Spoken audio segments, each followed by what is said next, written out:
Evangelho de João, capítulo 4, versículo 31.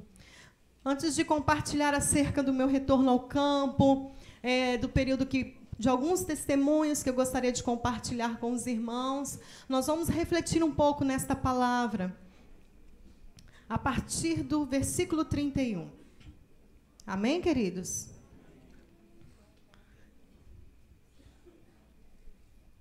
Neste interim, os discípulos lhe rogavam, dizendo: Mestre, come. Mas ele lhes disse: Uma comida tenho para comer que vós não conheceis. Diziam então os discípulos uns aos outros: Ter-lhe-ia porventura alguém trazido que comer? Disse-lhes Jesus: A minha comida consiste em fazer a vontade daquele que me enviou e realizar a sua obra. Não dizeis vós que ainda há 4 meses até a ceifa? Eu, porém, vos digo: erguei os olhos e vede os campos, pois já branquejam para a ceifa. O ceifeiro recebe desde já recompensa em tesoura o seu fruto para a vida eterna. E de Sarte se alegra tanto o semeador como o ceifeiro, pois no caso é verdadeiro o ditado: um é o semeador e outro o ceifeiro. Eu vos enviei para ceifar o que não semeastes. Outros trabalharam, e vós entrastes no seu trabalho.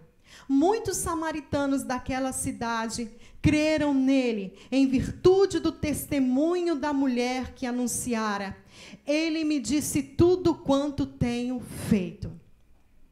Queridos, neste momento, Jesus está expressando algo para os discípulos. Os discípulos chegaram e viram uma cena diferente, que admirou os discípulos. Eles encontraram Jesus no ponto máximo do diálogo dele com a mulher samaritana. Eles tinham ido até a cidade para buscar alimentos, e quando retornaram, chegaram no clímax da conversa, quando ela deixou o cântaro e vai até a cidade. E quando eles encontraram Jesus, um rabino, conversando com a mulher, em público, ficaram tomados de admiração. Mas é interessante que nenhum deles ousou perguntar: por que falas com ela? O que perguntas? Eles não fizeram pergunta alguma, mas eles começam a oferecer a comida para Jesus, porque Jesus tinha vindo de uma viagem, estava ali cansado, com fome, e eles apresentam a comida e falam: Jesus, come, mestre, come. E Jesus então diz: eu tenho uma comida para comer, e esta comida vocês não conhecem. Então eles perguntam: porventura teria alguém trazido o que comer ao Senhor? E ele disse: a minha comida consiste em fazer a vontade daquele que me enviou a realizar a sua obra. Quando Jesus fala, faz essa declaração, Jesus está revelando que o prazer dele era fazer a vontade do Pai. Quando nós pensamos em alimento, alimento é algo que nos nutre, alimento é algo que nos fortalece. Alguns até cantam quando vão comer. Minha filha, quando vai comer, ela canta. Né? O alimento é algo importante para nós. E Jesus está dizendo: a minha comida consiste em fazer a vontade do Pai, daquele que me enviou a realizar a sua obra. Quando Jesus diz isso, ele também está querendo gerar no coração dos discípulos este mesmo prazer, esta mesma alegria, este mesmo contentamento na obra do Pai.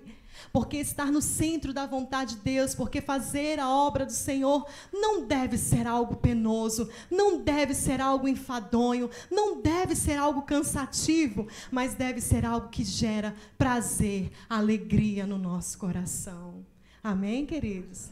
E é interessante que Jesus, ele utiliza a ceifa para aplicar uma verdade. Jesus diz: olha, vocês estão dizendo que está faltando 4 meses para a ceifa. A ceifa era um momento aguardado, esperado. Jesus, então, ele fala: vocês estão pensando nesta ceifa, mas eu tenho uma ceifa diferente para dizer para vocês. Era uma ceifa espiritual. E ele diz: olha, vocês pensam que está faltando 4 meses, mas eu vos digo, ergam os olhos, vede os campos, porque eles já branquejam para a ceifa. Jesus está falando de uma seara, de uma ceifa espiritual. E é interessante que em outro texto, Jesus ele diz assim: rogai ao Senhor da seara, para que envie trabalhadores, porque a seara é grande, mas poucos são os ceifeiros. Há um cântico que eu aprendi nesta igreja que diz: os campos estão brancos para a ceifa, quem irá colher? Multidões caminham para a morte, quem vai socorrer? Nós os crentes somos responsáveis, pois Jesus falou. Como ouvirão se não há quem pregue a palavra do Senhor? Estamos vivendo os últimos dias da igreja na terra. O arrebatamento está às portas, querido. Mas nesses últimos dias ainda há muitos frutos maduros para serem colhidos. Mas como ouvirão se não há quem pregue? E sabe quem Deus está querendo usar nesses dias de forma muito especial para proclamar a palavra de Deus na nossa cidade, nas nossas ruas, aonde que você estiver? Sabe quem Deus está querendo usar? Deus quer usar você e a mim. Mas é necessário que nós venhamos a nos dispor.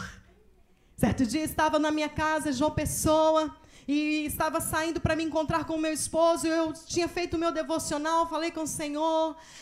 Entrei dentro do ônibus e disse: Deus, se hoje o Senhor quer usar a minha vida dentro deste ônibus, o Senhor me dará um sinal. E o sinal que eu quero da parte do Senhor para saber que é para mim falar. Alguém vai me saudar com a paz do Senhor. E eu sentei com a minha Bíblia pequena de colo, que eu gosto de usar dentro da bolsa. Sentei e fiquei ali naquela expectativa. Eu tinha falado só com o Senhor em espírito. E, de repente, uma adolescentezinha que eu nunca tinha visto na minha vida, na hora que ela está descendo o degrau para sair do ônibus, ela olha para trás na minha direção, estende a mão e diz: a paz do Senhor, irmã. Falei: não tem jeito, Jesus. Me levantei tremendo, na dependência do Senhor, segurei no ônibus. Irmãos, podem ter pessoas que vão rejeitar, mas tem muitos corações sedentos. Tem muita gente sedenta para ouvir uma palavra de vida, uma palavra de esperança, dentro do supermercado, dentro da sua escola, aonde você estiver, Deus quer usar você ali. Deus quer usar as nossas vidas. E se nós não falarmos, quem vai falar? Aqueles que não têm a verdade, aqueles que não conhecem a Jesus vão levar ensinamentos falsos. Mas Deus quer usar a mim e a você, que um dia fomos alcançados com mão tão poderosa. Deus quer usar a mim e a você nesses dias. Eu e você, que antigamente, outrora, nós andávamos sem fé, sem Deus e sem esperança. Mas o Senhor veio ao nosso encontro e nos tirou daquele cativeiro espiritual, onde nós éramos cativos, escravos do pecado. E Ele rebentou essas cadeias da prisão, nos libertou, nos fez assentar em regiões celestiais. Nós estávamos mortos em nossos pecados e delitos e ofensas diante de Deus, mas Ele nos vivificou em Cristo Jesus. Ele bebeu o cálice da ira de Deus, e neste cálice Ele bebeu inteiramente, não sobrou nenhuma gota para mim e para você, para que nós fôssemos justificados, alcançados, redimidos, resgatados, não para nós ficarmos com a nossa boca fechada, mas para que nós pudéssemos dizer, como o profeta Isaías disse: eis-me aqui, Senhor, envia-me a mim. Deus quer usar as nossas vidas de forma ousada. Tem pessoas esperando você se posicionar, mas o Senhor não vai forçar, Ele quer nos despertar. Ele quer que nós possamos nos corresponder e deixar que Ele venha usar as nossas vidas para o louvor da sua glória. Amém? Neste capítulo 4, Jesus está ministrando o coração de tantas pessoas. Jesus ministra o coração da mulher samaritana. Jesus ministra o coração dos seus discípulos. Jesus ministra o coração de muitos outros samaritanos que vieram a crer nele. E no final do capítulo, Jesus está ministrando o coração de um nobre oficial do rei, que também veio a crer no Senhor, juntamente com toda a sua família. Neste capítulo, Jesus está saindo da Judeia, rumo à Galileia, saindo de um cenário de competição. E o assunto era: quem faz mais discípulos? Quem está batizando mais? É Jesus ou João Batista? Então Jesus chega ao conhecimento de Jesus, essa situação, essa murmuração, e ele sai da Judeia rumo à Galileia, porque a comparação não é de Deus. Deus vai nos usar de forma única, nós somos únicos. Sabe, irmãos, a comparação é uma isca do diabo, porque a comparação serve para colocar alguém lá em cima e alguém lá embaixo, mas só tem alguém que deve estar lá em cima, que é o Senhor Jesus Cristo. Eu e você estamos no mesmo nível. Eu e você somos dependentes desta graça hoje e sempre.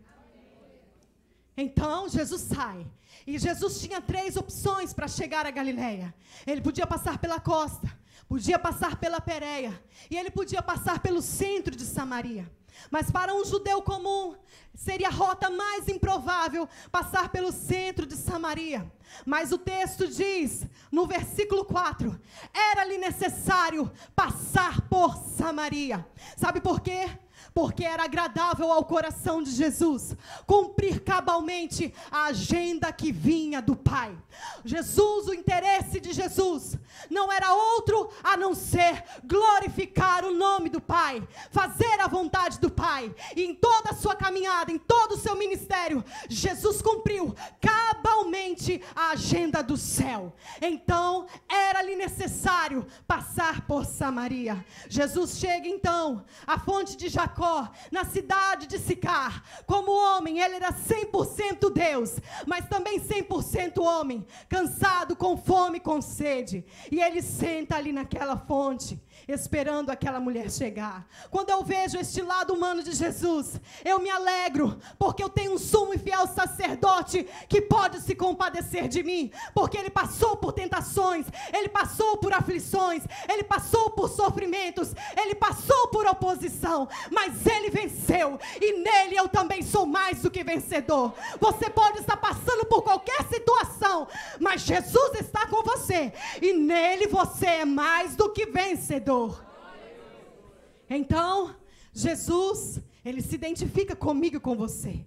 E o dedo de Jesus não está assim, apontado para nós, mas a sua mão está estendida para nos socorrer, para nos livrar. Queridos, eu carrego no meu coração muita gratidão a Deus pelo tempo que eu vivi nesta igreja. Quantas vezes, aflita, necessitada, eu cheguei no gabinete do nosso pastor, aflita, pensando, meu Deus, tudo acabou. Mas Deus sempre tinha uma palavra de paz para mim. Deus sempre tinha uma palavra que me colocava de pé. Deus sempre tinha uma palavra para dizer, segue em frente, porque eu sou contigo. Muitas vezes usando o nosso pastor. E eu digo isso para a honra e glória do Senhor Jesus. Deus sempre tem uma palavra que nos dá esperança. Deus sempre tem uma palavra que nos põe de pé. Você pode dizer amém por isso? Amém. Glória a Deus. É interessante que este capítulo é um capítulo de transição. No capítulo 3, Jesus está num diálogo com um homem. No capítulo 4, Jesus está num diálogo com uma mulher. Havia um contraste muito grande entre esses dois personagens bíblicos. Ele era homem, ela era uma mulher. Tinha um nome. O nome dela não é descrito, mas a sua história é narrada. E nós podemos ver a mudança que Jesus fez, a diferença que Jesus faz quando Jesus chega na vida de alguém. Ele era judeu, fariseu, ele era mestre da lei, ele era membro do sinédrio. Ela era uma mulher samaritana, inculta e de vida imoral. Queridos, o contraste era grande, mas havia uma coisa que os colocava no mesmo nível. Os dois precisavam de um Salvador. E Jesus se revela tanto a ele, aquele homem chamado Nicodemos, como a esta mulher. Para ela, poderia ser um dia comum, como qualquer outro. Ela vai até a fonte por volta da hora sexta, que representava o meio-dia.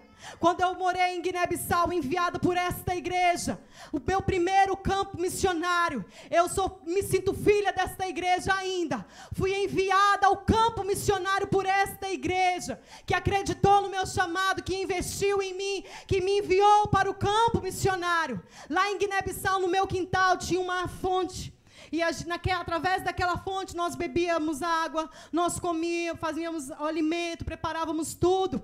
E nós sabemos, quem já morou em local que tem fonte, que o horário certo é pela manhã. Meio-dia não é o horário que as mulheres vão até aquela fonte para buscar água. Mas aquela mulher tinha muitos motivos para ir ao meio-dia, no pior horário, horário de sol, porque ela se sentia discriminada. Pela vida que ela vivia, ela queria estar em isolamento, longe dos olhos das pessoas, longe de olhares que apontavam para ela. Estava buscando fugir de todos, mas ela não sabia que o Senhor tinha marcado com ela o encontro. Ela fugia de todos, mas os olhos do Senhor estavam sobre ela, e Deus sabia o que ela precisava. Ela estava vivendo de relacionamento em relacionamento, para satisfazer uma necessidade, a necessidade de preencher um vazio. Mas Deus sabia que somente através de Jesus, só Jesus poderia responder o anseio, o anelo do seu coração. Então Jesus vai e espera ela chegar.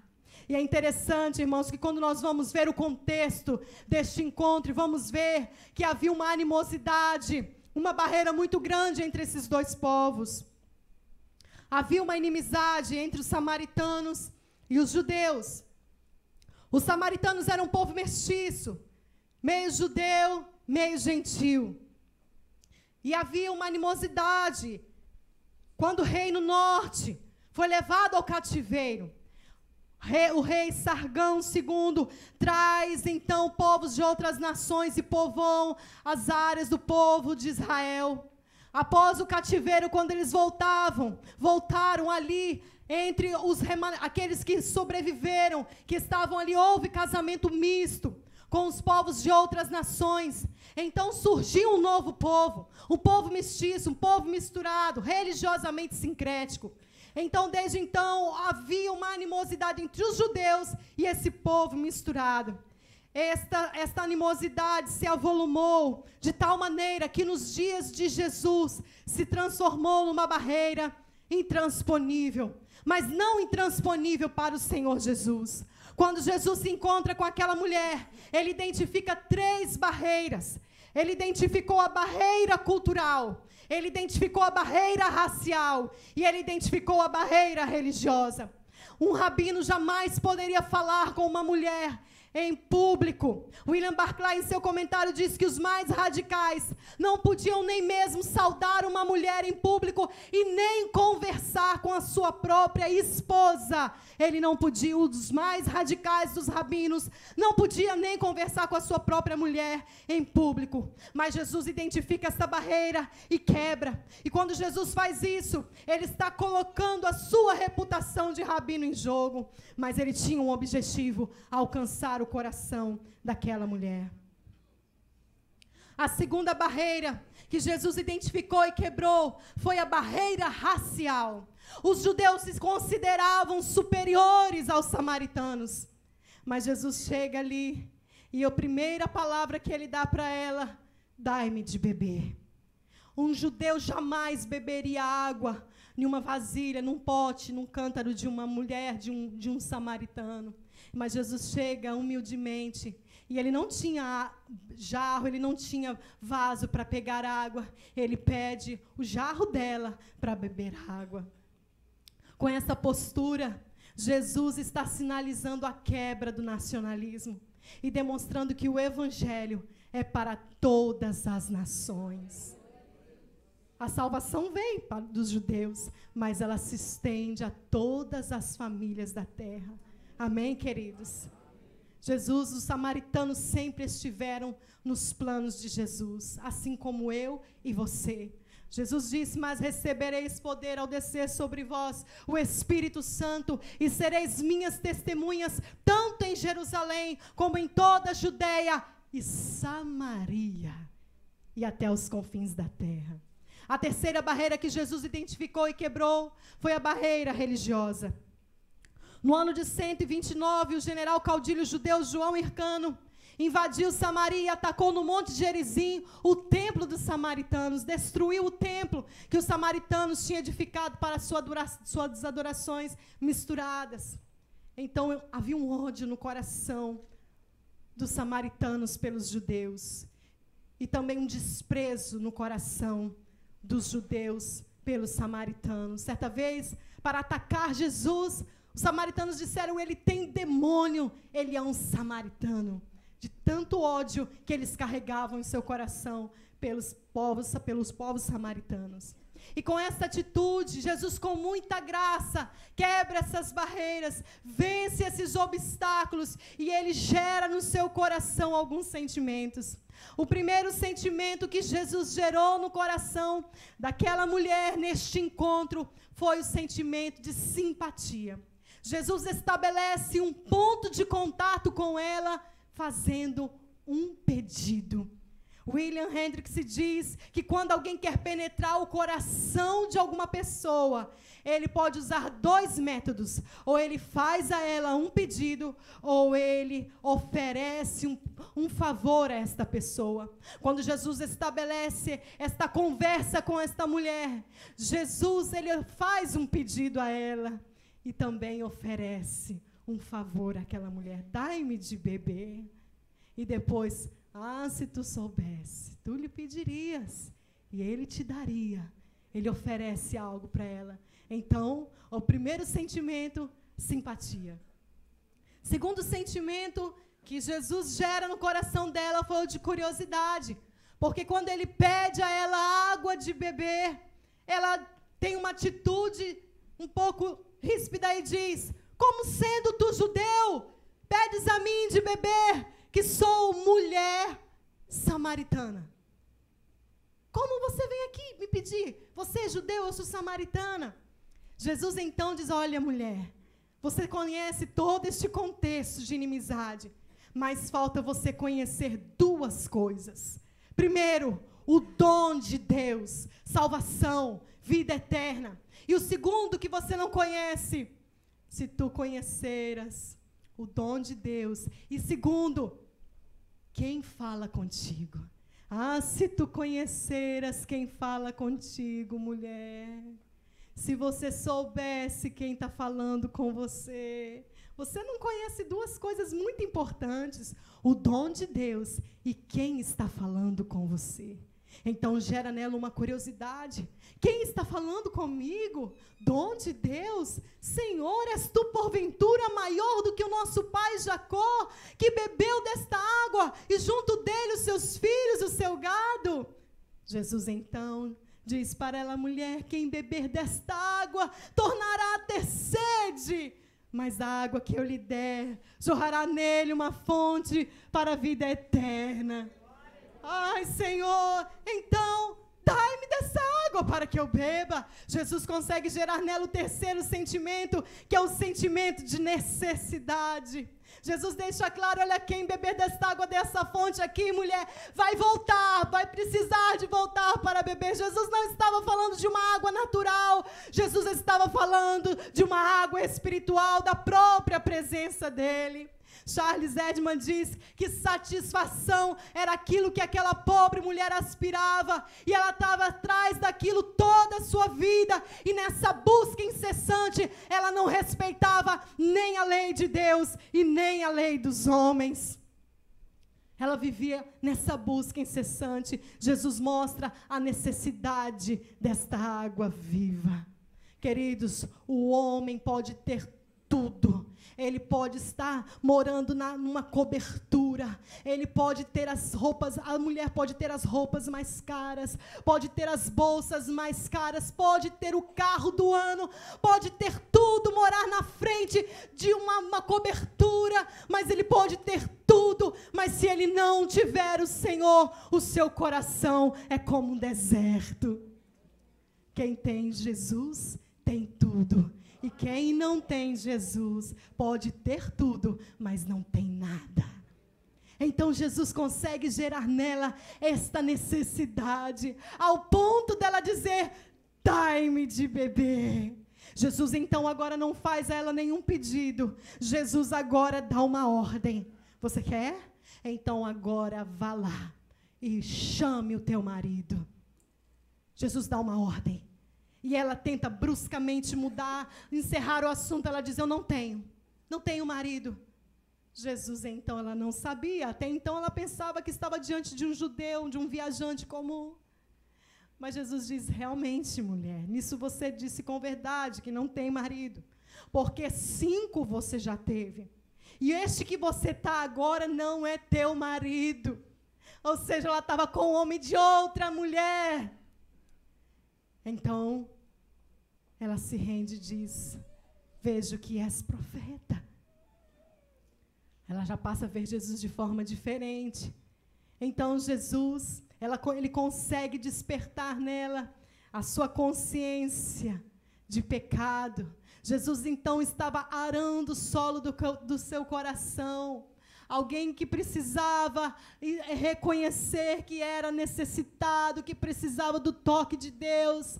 Alguém que precisava reconhecer as suas misérias, a sua necessidade do Senhor. Jesus estava arando o solo do seu coração, destampando o seu passado e destampando o seu presente, não para humilhá-la, mas para tocar na sua consciência, para despertar nela o senso de arrependimento, convicção de pecado. Então Jesus consegue despertar nela o seu sentimento religioso. Ela então começa a falar de assuntos teológicos. E ela diz: nossos pais adoram neste monte, vós dizeis que é em Jerusalém. E Jesus diz: mulher, vem a hora e já chegou, em que os verdadeiros adoradores adorarão ao Pai em espírito e em verdade. Jesus diz para ela: mulher, não é o lugar que é importante, não é o local, nem aqui, nem em Jerusalém que é importante. O lugar não é o que faz a diferença, mas é a quem adorar e a como adorar. A quem, mulher? Ao Pai. Jesus então apresenta a paternidade de Deus, é ao Pai. E sabe como, mulher? Em espírito, em verdade. Em espírito, em verdade, fala de fervor espiritual, fala de desejo, de anelo pelas coisas do Senhor. Você se lembra nos dias que Jesus te alcançou? Como o nosso coração se derretia pela presença de Deus, como o nosso coração queimava pela presença de Deus. Deus nos quer assim, Deus nos quer adorando a Ele, neste fervor, em espírito e em verdade. Eu me lembro quando o Senhor me alcançou. Hoje eu tenho 41 anos, Jesus me alcançou aos 14. Oh, coisa boa! Quantos se lembram do dia que Jesus te alcançou? Coisa boa, né, irmãos? Glória a Deus. Então,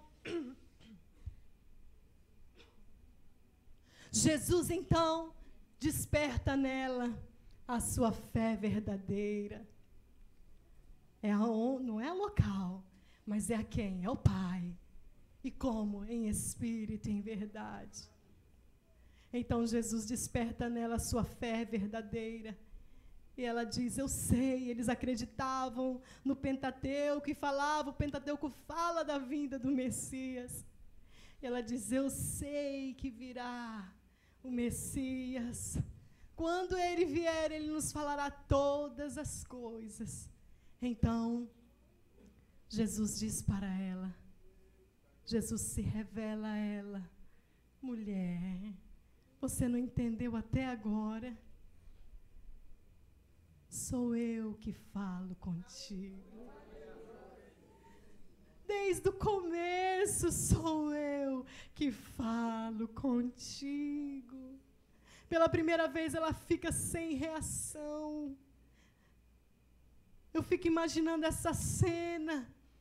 Jesus olhando para ela com seus olhos amáveis, se revelando àquela mulher. Sou eu que falo contigo. Ela deixa o cântaro e sai correndo à cidade. Eu creio que ali havia 2 objetivos. Primeiro, ela queria compartilhar a sua experiência com o Messias. E a sua pregação era semelhante à de Filipe a Natanael. Vinde, vede um homem que disse tudo quanto tenho feito. Porventura não será ele o Cristo, o Messias? E ela também desejava estar com ele novamente. E quando eu vejo esta mensagem, queridos, eu vejo que é impossível, se torna impossível alguém que um dia tenha tido encontro pessoal com Jesus permanecer da mesma forma. É impossível, irmãos, alguém que tenha tido uma revelação, que o Senhor tenha se revelado a ele, guardar somente para si próprio este presente maravilhoso. Quando o Senhor me alcançou, acendeu dentro de mim uma chama, um desejo muito grande de falar do Senhor. Mal sabia falar, mas sabe qual é a maior mensagem, queridos? Trago aqui até na minha bolsa, que às vezes eu tenho a oportunidade de compartilhar. Queridos, a maior mensagem é dizer aquilo que Deus tem feito na nossa vida. É o nosso testemunho. Os anjos anelavam esta missão, mas não foi dado a eles. Mas foi dado a mim e a você. Você pode chegar para alguém, tem alguém aqui que pode chegar para um bêbado e dizer: olha, Jesus fez na minha vida, pode fazer na tua também. Tem alguém aqui que Jesus tirou das drogas, e você tem autoridade para chegar para alguém e dizer: Jesus liberta das drogas. Tem pessoas aqui que podem chegar para alguém que está numa vida de imoralidade, de promiscuidade, de depravação e dizer: Jesus é a resposta, Ele pode te libertar, porque você foi liberto disso. Aleluia. Sabe por que Jesus não escolheu os anjos? Porque os anjos não podem dizer isso. Ele fez na minha vida, pode fazer na sua também. Mas você e eu temos sido alvos da misericórdia, do perdão e da graça do Senhor, que tem sido superabundante na nossa vida. Então nós podemos sim nos levantar e proclamar esta mensagem salvadora. Dizer: Ele fez na minha vida. Podemos também falar como esta mulher: vinde e vede um homem que me disse tudo quanto tenho feito. Ele tem feito na minha vida. E você também pode dizer assim, porque Jesus tem feito na tua vida também. Então se disponha mais. Eu sei que você tem sido um canal de bênção. Sei que você está aqui porque você ama Jesus. Mas que nós possamos nos dispor mais para o Senhor. Ser resposta de Deus. Isaías ouviu a voz do Senhor: a quem enviarei? Quem há de ir por nós? E ele se posiciona imediatamente, diz: eis-me aqui, Senhor, envia-me a mim. Que eu e você possamos ser resposta de Deus na nossa geração. Eu acredito que ainda hoje tem vocacionado as nações aqui. Tem vocacionados ao pastoreio aqui, chamado pastoral. E o Senhor conta com a nossa disposição. O Senhor conta com o nosso posicionamento. Senhor, eu não posso de mim, mas eu me disponho para o Senhor, porque o Senhor pode fazer na minha vida. Deus quer essa atitude, irmãos. Virmos adorar o Senhor é maravilhoso, faz parte. Adorarmos ao Senhor na congregação. Mas lá fora, as vidas estão clamando. Ontem eu estava perto do supermercado, perto da casa da minha mãe. Eu vi uma cena que me alegrou. Vi um jovem com um violão na porta perto do ponto de ônibus, louvando a Deus, ali, do lado de fora. Jesus quer te usar também. Lá na rua, lá na sua faculdade, Não se intimide, porque o Senhor não nos deu espírito de temor, não nos deu espírito de covardia. Vamos nos posicionar. Amém, queridos? Amém. Glória a Deus. E foi desejando me corresponder com o chamado do Senhor, que no ano de 2005, esta igreja me enviou a Guiné-Bissau. Eu era jovem, solteira, fui solteira para o campo de Guiné-Bissau, África Ocidental.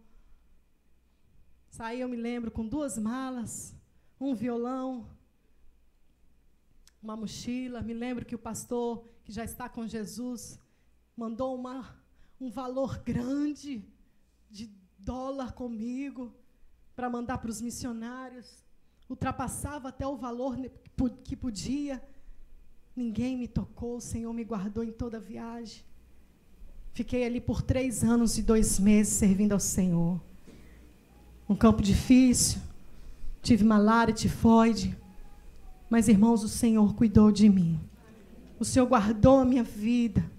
Ali foram anos maravilhosos. Trabalhei numa escola de alfabetização com cerca de 150 crianças, da maioria da etnia Fula e Mandinga. Ali nós evangelizávamos com aulas bíblicas. Eu era professora de português e também dava aulas bíblicas para eles. Era pela manhã e à noite, à tarde. Estávamos ali com as crianças. Foi um tempo muito especial. Foi lá que eu conheci a bênção. Depois de um longo período clamando a Jesus, Senhor, e eu? Né? Terminava o culto, via as irmãs saindo de mãozinha dada, eu, Jesus, e eu? Mas Deus sabe trabalhar, né, irmãos? E tudo no tempo de Deus é formoso. E foi lá em Guiné-Bissau que o Senhor me apresentou o meu esposo, Nelson, Cleiton. Me casei aqui. Glória a Deus. Pastor Tessi fez meu casamento. Glória a Jesus, né?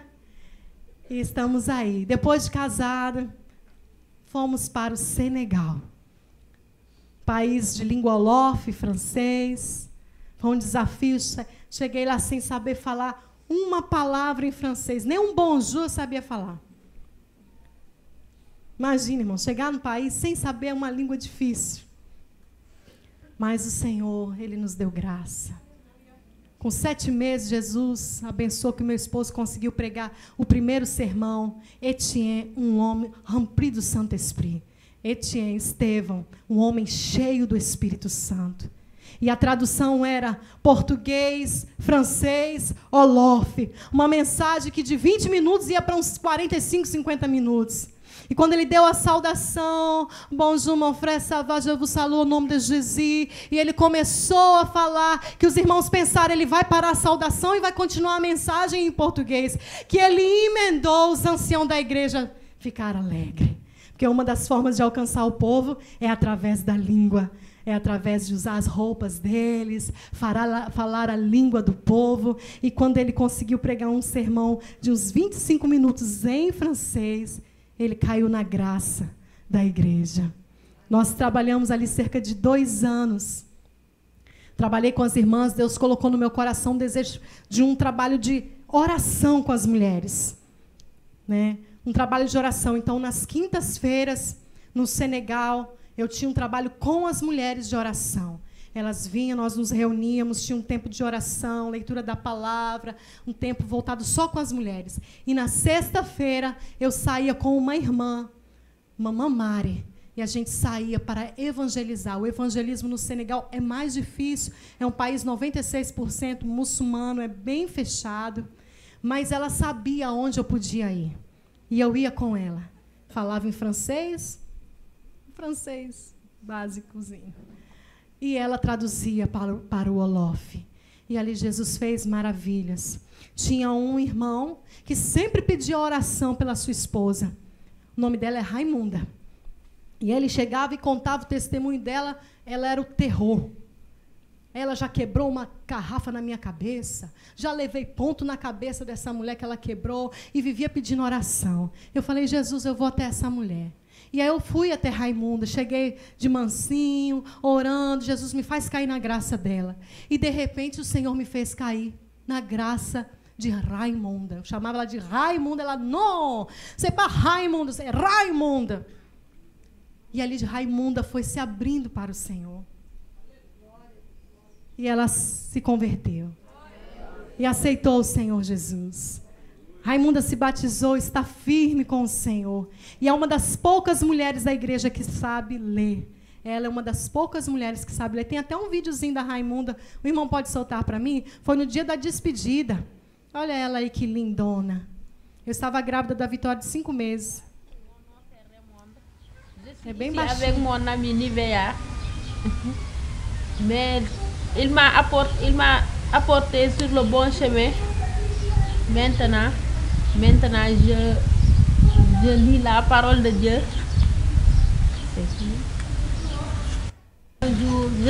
J'habite au Sénégal. Pode passar outra vez, irmão? Je suis ici avec mon ami Eu Nivea. estou aqui com a minha amiga Nívia. Mais il m'a apporté sur le bon chemin. Ela me trouxe para o bom caminho. Maintenant, E agora, je lis la parole de Dieu. eu leio a palavra de Deus. Acabou.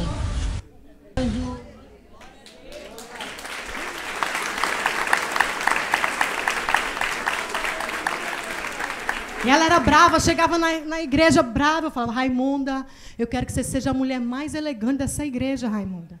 Ela chegava brava e eu, Raimunda, você vai ser uma das mulheres mais elegantes dessa igreja.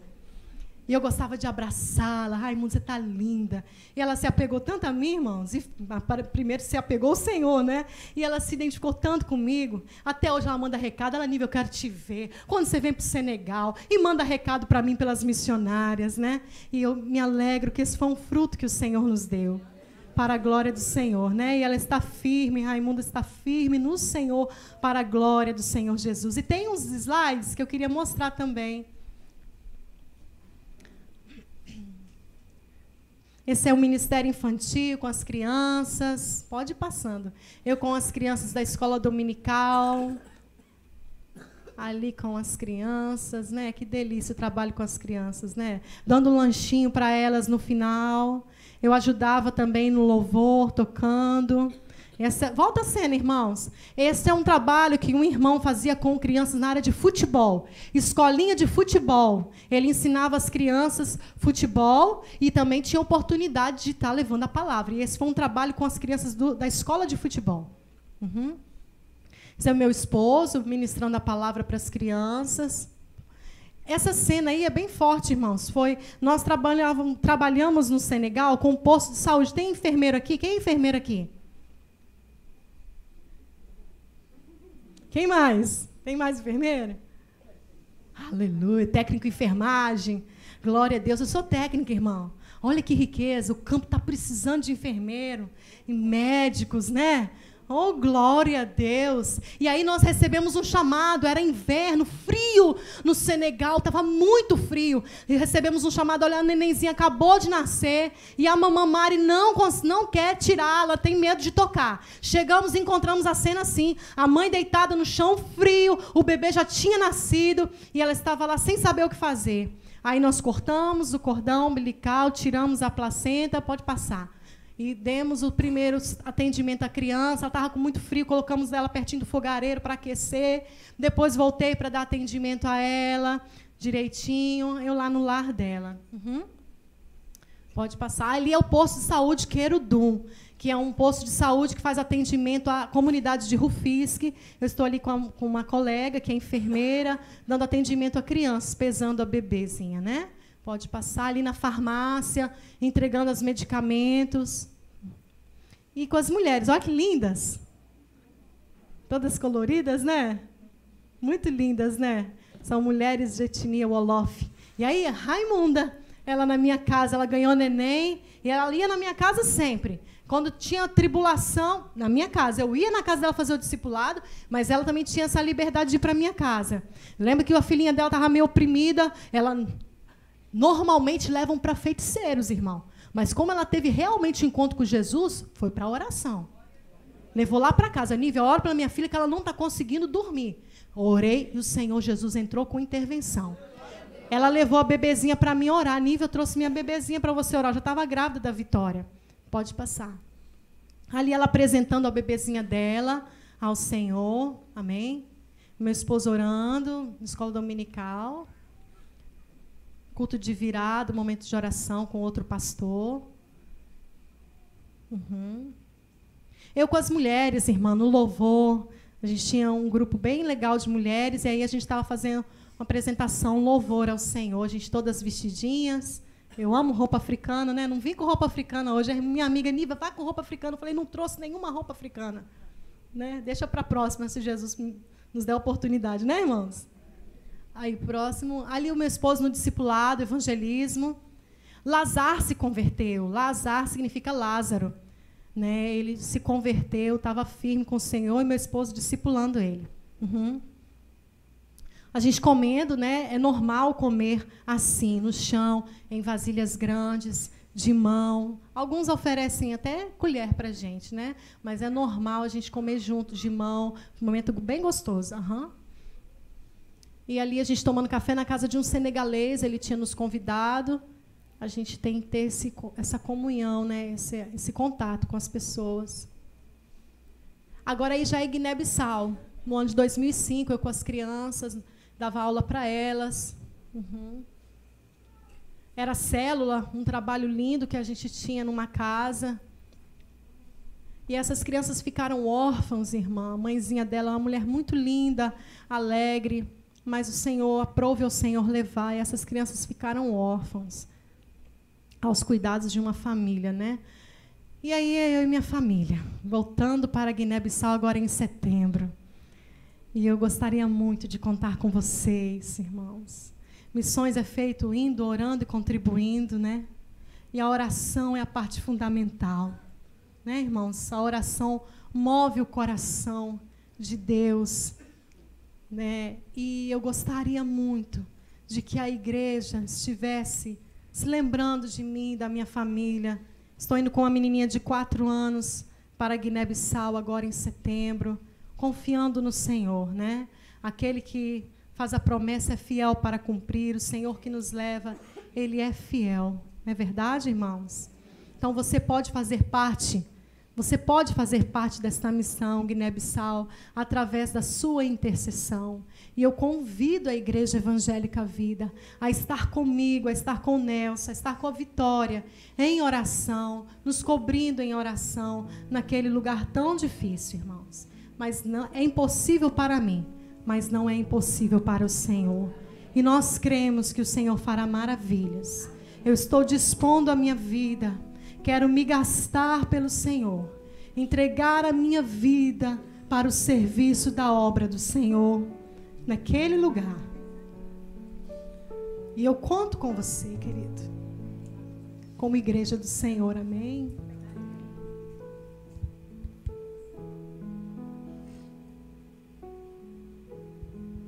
Enquanto vou estar louvando ao Senhor, gostaria que você fechasse os teus olhos. Eu teria como pegar esse violão aqui? Eu posso tocar? Você coloca.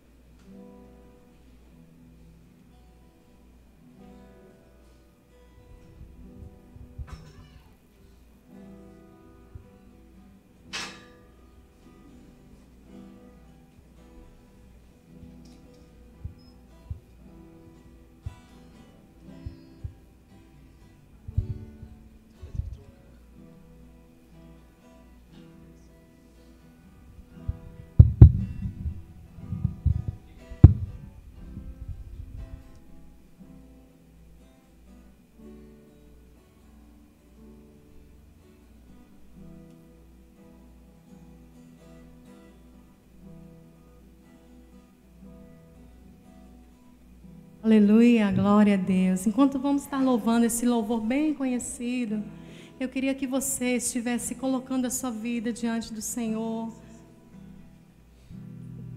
lembrando desta palavra que te chama a um posicionamento com o Senhor, a se dispor nas mãos de Deus no dia que se chama hoje.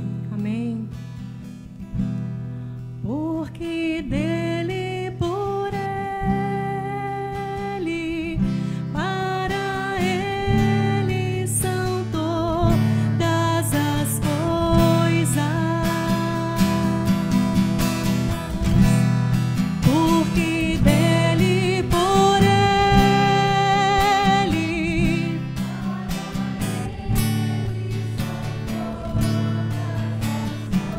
porque dele, por ele, porque dele, tua vida é para o Senhor, querido. Os dons que você tem é do Senhor. Tudo é do Senhor. Porque dele, por ele, para ele são todas as coisas. A ele a glória, a ele a glória,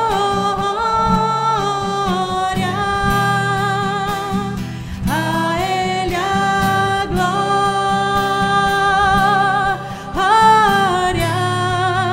para sempre. Amém. A ele a glória, a ele a glória,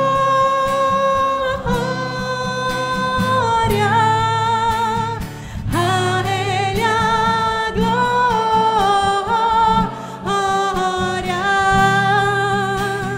a ele a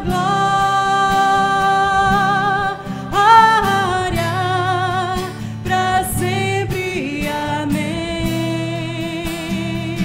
Quão profundas riquezas, quão profundas riquezas, o saber e o conhecer, e quão insondáveis, Senhor, quão insondáveis seus juízos e seus caminhos.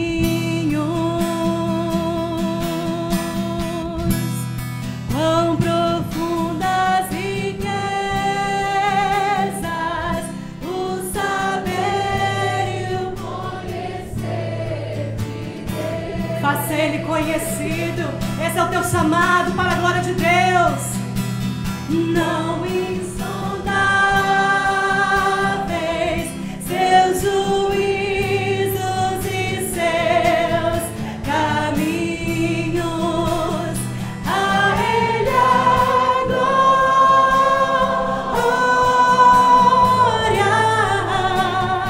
a ele a glória,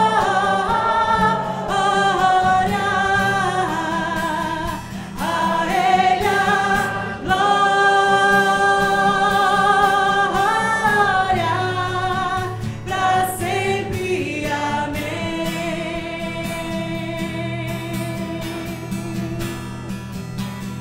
A ele a glória, a ele a glória,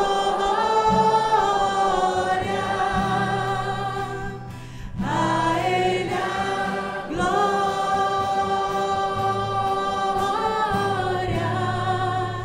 para sempre. Amém.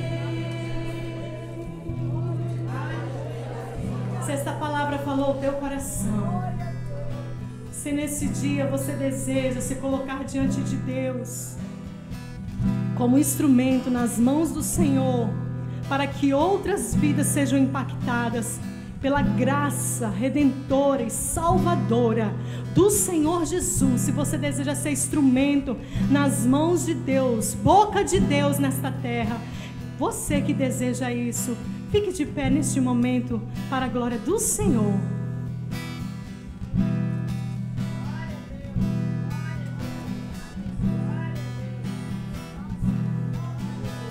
Ele conta com você. Ele conta com esta igreja. E eu tenho uma palavra para esta igreja. A glória da segunda casa será maior que a da primeira. A glória da segunda casa será maior que a da primeira. A glória da segunda casa será maior que a da primeira.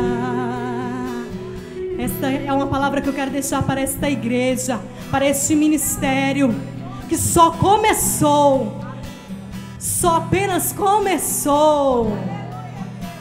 E se essa igreja já é missionária, mas tem muito mais para mandar para o campo, se já muitos ministérios foram levantados por essa igreja, só começou, porque ainda muito mais. O Senhor já fez maravilhas, Ele já mostrou a maravilha, a glória dEle neste lugar, mas só começou, porque a glória da segunda casa será muito maior do que a da primeira. E Deus quer usar você de maneira ousada e sobrenatural. Se disponha, porque você verá o Senhor te respaldando. Quando você abrir a tua boca, Ele será contigo. Amém. E eu quero entregar a palavra para o pastor, para que ele possa estar conduzindo conforme o que o Senhor colocar, no coração. E quero agradecer esta oportunidade. Que Deus continue abençoando esta igreja missionária de maneira gloriosa, e que todos saibam que só o Senhor é Deus, e que a glória da segunda casa está sendo maior do que a da primeira. Aleluia.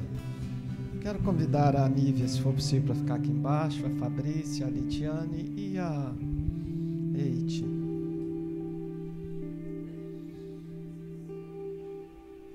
Pode ficar de frente para a igreja. A Fabrícia representa o missionário que está em casa. Tempo de transição, tempo de preparação, tempo de cuidar de família, tempo de ajudar pais, tempo de cuidar de filhos. A Lidiane representa aquele que deseja ir para o campo, que tem um chamado, que tem certeza, que tem dúvida, que hora vem à frente, hora não vem. A Eide representa o crente comum, mas que tem paixão pela igreja, por missões, que ama a obra.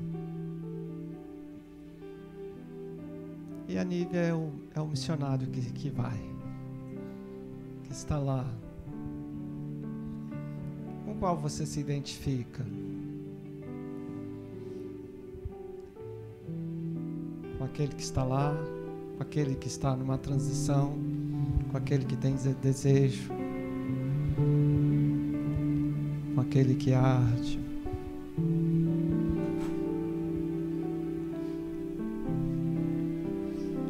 Eu vou pedir a Nininha que fique aqui na frente. A Nininha ficar ali do lado da Eide.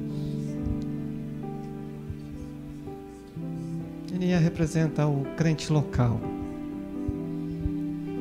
que ama Jesus, que tem certeza da sua fé salvadora em Cristo e que tem vontade de falar, tem disposição de falar, não tem medo de falar. Com qual você identifica?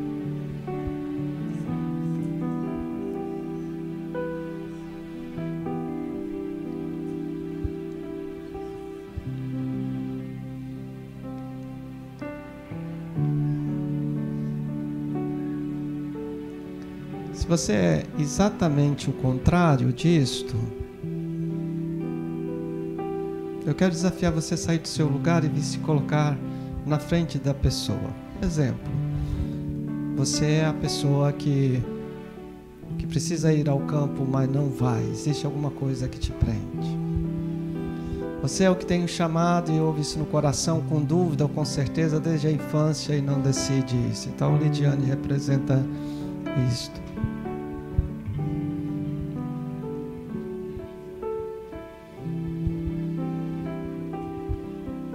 Você é o crente que é apaixonado por missões. Então você pode ficar aqui próximo a Eide. Você é o crente local que ama as pessoas e você quer cuidar das pessoas.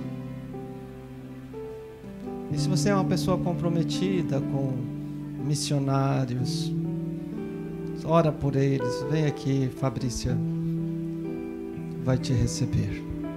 É bem rapidinho, queridos. É um ato simbólico de oração.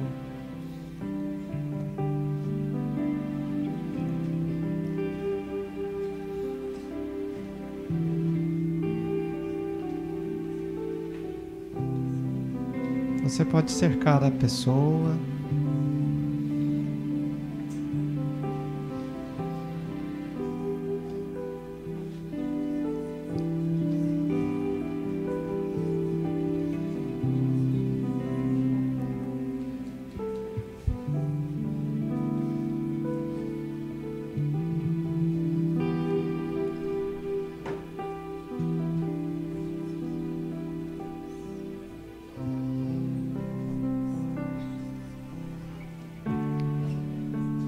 Eu vou estar orando, mas você pode se locomover do seu lugar para vir à frente enquanto eu estou orando.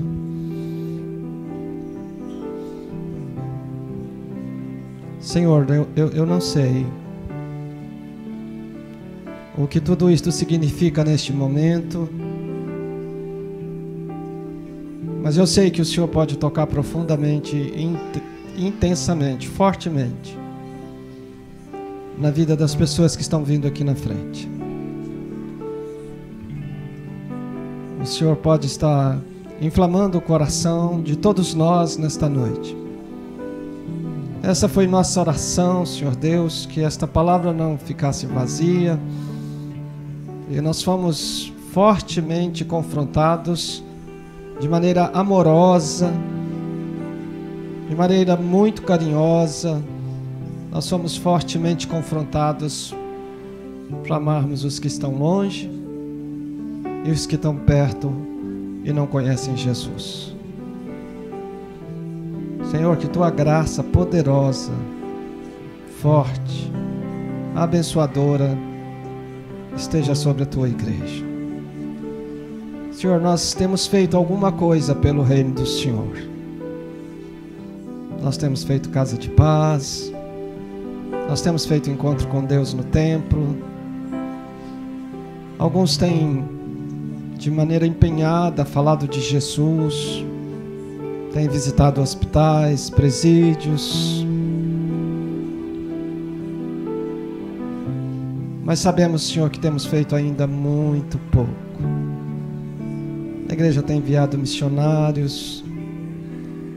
Alguns empenhadamente ajudam no sustento e na oração, mas como Nívia disse e profetizou, há muito o que fazer sobre isto. Senhor, nós desejamos que nesta noite algo tremendo do céu esteja revirando o coração de cada um de nós que está aqui neste lugar. Pessoas que já são comprometidas com Jesus e pessoas, quem sabe, são apenas visitantes e nem entendem muito bem o que está acontecendo, mas que desejamos uma verdadeira revolução, transformação para a Tua glória. É a oração que te fazemos, Senhor, em nome de Jesus. Amém, Senhor Deus. Amém. Aleluia. Pode sentar, meus irmãos. Obrigado, Nívia, Deus te abençoe. Palavra muito abençoadora, muito rica, uma palavra dos céus.